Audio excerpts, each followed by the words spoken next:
Nobody can tell me that because I'm a girl, I can't do something.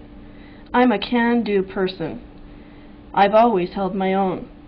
It's my personality.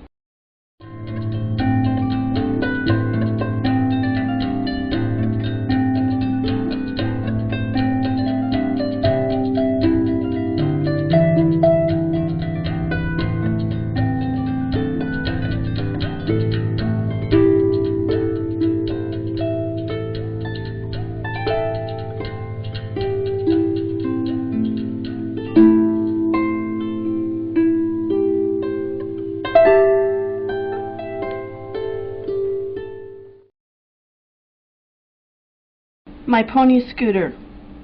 Oddly enough, he and I met inside my house when I was 3 years old.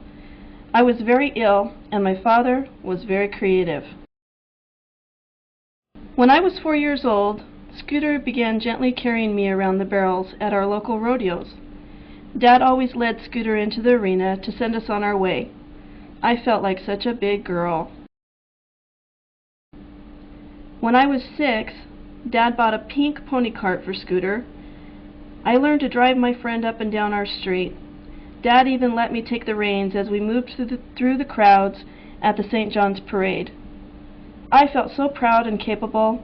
In fact, the next year I was racing in our hometown pony cart races on a real horse track. And Scooter was not always cooperative. I remember times when he would be galloping down the large pasture and just stop without notice to grab some grass.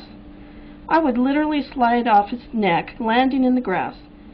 I don't recall ever getting hurt, and if I did, I must have just brushed myself off and got back on. It was our way. When I was 8, my parents divorced, so Scooter and I moved to Gilbert, Arizona. It wasn't long before he died. It was traumatic. He began acting lethargic, wanting to lay down a lot. And after hours of walking him, my mother insisted that I come inside to sleep.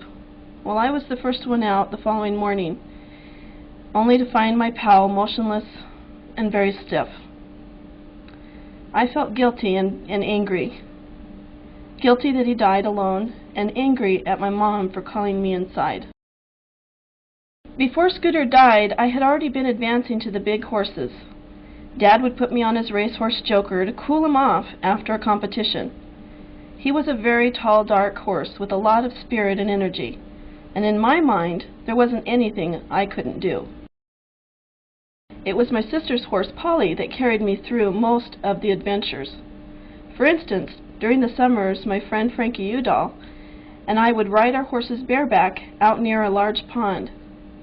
We would ride out into it and swim around. The water came clear up to my waist, and the horse would paddle underneath, her head rhythmically moving forward and back. Frankie and I used to also play push-off tag in her large pasture. We would ride our pals without any bridles or saddles.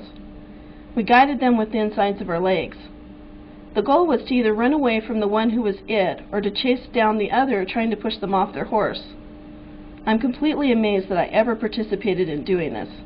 But just ask Frankie. It really happened. Now, Polly was obviously well trained. Oh, she was frisky at times, but for the most part, she cared for me like a mother. Now, only a horse person would really understand this.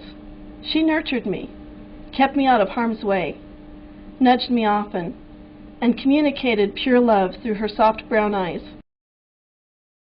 In junior high and high school, Polly and I competed about every other weekend in barrel racing and pole bending. We made it all the way to the national finals twice. She loved to run these speed events. If my dad was not around to lead her into the arena, I would have to back her in because she would get so excited and nervous. One time, I had cinched her up too tight, and she finished the race with blood drizzling out of her nostrils. I remember this so well because she actually won the race that day, even though she was short on oxygen. I felt so bad for her discomfort. We were a team. I often tell others that she was my bicycle. For instance, I remember riding a mile or so to Dairy Queen, tying her to the light pole, and going inside to meet friends to eat. I never worried that she would not be there when I came out. I tied her up at the library, too, which was clear across town. I'm not sure why my parents were not worried. Sometimes Polly and I would be riding around town long after dark, 9 or 10 o'clock. I was not afraid.